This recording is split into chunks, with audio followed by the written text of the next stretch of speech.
एक बार के बात आए, एक छोटे से गांव के किनारे एक पुरानियावर सुनसान हवेली खड़ी थी। गांव के लोग कहते थे, कहू हाँ अजीब आवाजें आती हैं और जो भी अंदर जाता है वापस नहीं आता। अहमद एक बहादुर नौजवान अन बातों पर यकीन नहीं करता था।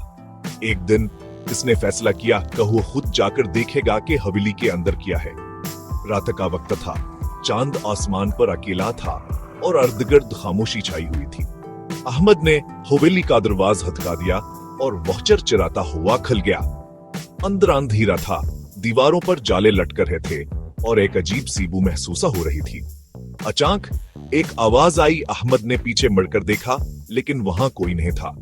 इसने हम तक किया और आगे बढ़ा। हवेली के अंदर एक पुराना आईना था, जिसमें अहमद को अपना एक सजीवा और बिगड़ा हुआ नजर आया। फिर सीढ़ियों से एक शाही नीचे आता हुआ दिखाई दिया। अहमद ने रची चिल्लाई, लेकिन वहां कोई नहीं था।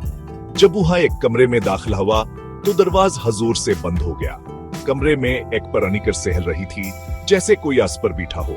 अहमद का दिल जोर जोर से धड़कने लगा, लेकिन वहां पर नीचे जमकर खड़ा रहा। हाँ, अचानक एक बूढ़ी औरत नमूदार हुई।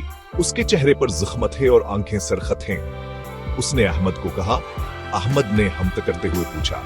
औरत ने बताया कि कई साल पहले उसके खानदान निकवा एक हादसे में मार दिया गया था और तब से अस्कीर वही यहां भटकर ही है। वहां लोगों को डराती है जो हवेली में कदम रखते हैं। अहमद ने औरत से कहा वो हंस के मदद करना चाहता है ताकि वो हंसकून पा सके। औरत ने अहमद को एक छोटा सा संदूक दिया और कहा कहा से गांव के बुजुर्ग के पास ले जाओ। अहमद ने ऐसा ही किया। गांव के बुजुर्ग ने संदूक खोला और उसमें एक तवीज था। उन्होंने दुआ किया और कहा कि औरत की रूहाबाज अधू जाएगी।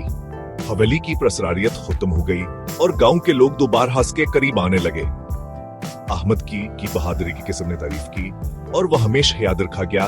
कहा सुने न सिर्फ एक खौफनाक महंजोई की, बल्कि एक बेबसर को सुकून भी दिया।